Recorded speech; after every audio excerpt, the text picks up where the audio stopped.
Okay. Okay, so this is going to make it really easy, and I was just thinking about this now. Man, I should have been here in front of this board a long time ago, but we work on several fronts, a lot in the physical, but now we really want to start getting in this classroom and showing people exactly what's going on, and it's so easy for me to do it this visual way. So watch this. So as I was talking about before, the cabal is in itself a circle, okay? So how language works is, well, cabal means cable. So let's get that established as we talked about earlier. And the front of the cable connects to the back of the cable. And this gives us this ancient symbolism of Ouroboros, or the serpent eating its tail. This is also the ring of Solomon, or the ring of Saturn. So what happens here is that what the cabal really signifies also on a three-dimensional level is the sphere. Everyone has to know that a circle in itself is a two-dimensional sphere. So a cabal is also a world. And how this starts is, let's write some words down here. Word, world. Okay? And now let us define the word cabal. Ka means a spirit or soul. And Baal, most of the time written this way, means Lord. So what this cabal means is the spirit of the Lord. Now, we've already uncovered that we're the Lords, we are the gods, no one else. So this means your spirit. So this is how the spirit gets programmed, is through the cabal, because as we talked about, A to Z,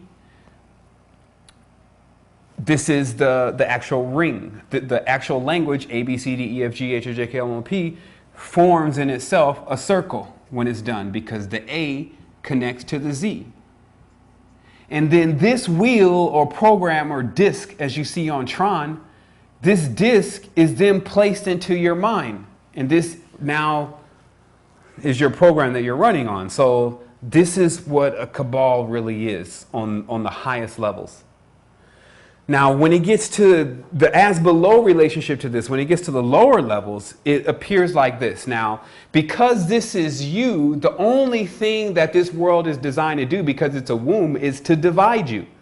This is also why when a child is in the womb, it goes through several states of mitosis and division before it can come out into this complex human being. So where the division comes in is that this is the original symbol of you. Okay? So in the level of a Time Lord, meaning a person who crosses through time and understands the dynamics of time, this is very simple, because to divide, you simply need to put a line through it. And this is how religion begins to formulate. This is the confusion that the God of the Bible says, let us go down and confuse them. And they changed their language, because they said before then they all spoke one language, meaning before then they were all collective. But after that they were introduced 72 languages, and there was much confusion. So we're going to see how this symbol, how it comes to us on the earth most of the time, is like this. The yin and the yang. Okay, so we're going to keep moving through this. So the next symbol, which is known, the 3, is this one. Okay, because these are, all we're doing here is we're just dividing the circle. So everyone can figure this one out. The next symbol is this one. Then it starts to get strange. Because of division, meaning how you can actually divide a shape into a circle, when you get to 5, what you see here is a pentagram now. Not just a 5 pi, basically a pi with 5 divisions. You get a pentagram because pentagram is 72 degrees times 5 equals 360 degrees, which is our word for a circle. So this proves once again that all these circles are 360 degrees, but the degrees in how they're being divided kind of determines the symbol. So when we keep moving, We then get this symbol, and we're going to really explain what all this means. Next, we get another weird symbol because you cannot divide a 7 into a circle perfectly. This is the anomaly of the number 7. And we'll talk more about what that is really about with the 7 lords binding themselves together and 7 days of the week. People need to think about if there's 7 days of the week and each of them signify a planet and the moon.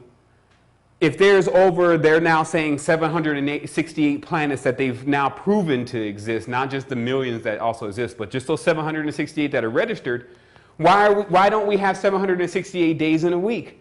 It is because they're choosing to magnify the energies that they're already familiar with and they already have pacts with. This is what the controllers are doing. So you see here in the 7, another star. Actually, I didn't draw that very well. Let me start again. Start again from the geometric instruction.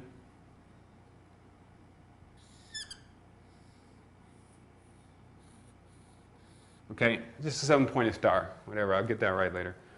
It's uneven. So what happens is, you get this other weird symbol of the 7-pointed star. Then you get, so we're back at numbers that can be divided well again, you get the 8-pointed star. And then you get the Enneagram, which looks like this. Okay? And it's not easy to draw at all. So, I think the 7-pointed star. Okay. For those who think I may not know my geometry, it's like, well, why can't he draw the 7-pointed star? I can draw all the stars. All this is the gauntlet. You run this. The wheels of time will make you into an entirely different being. It will activate all of your centers. So, these are the centers. Just like they say, oh, there's only 7 chakras. This is just as silly as saying there's only 7 planets. There's multiple chakras, but what they're choosing is to say, these are the chakras that we want you to use. Or even for your primary center, they're saying, this is the name of your primary center. You're to say this word when saying the mudra that corresponds to your primary center. And the reality is that you really have to know all this stuff and intone it. Because let's talk really briefly about the difference between intoning, because this gets also into the language in the Kabbalah, intoning and evoking. Okay? The main difference here is, without getting into too much detail, is that evoking is when you are calling something from the external to appear. So you use a voice. Intoning is you know how to say that voice within your mind louder than anything could ever be said externally. Because see, there's a limit to your voice. There's a limit to how loud you can go, but not in intoning. You can think the loudest vibration. And for those who are really connected with their thoughts, it sends out a beam. Well, your thoughts always send out a beam, but strong beams in the sense where if you know what you're doing with intoning. So this is the difference. So how this also works on the physical level is this is basically the baby.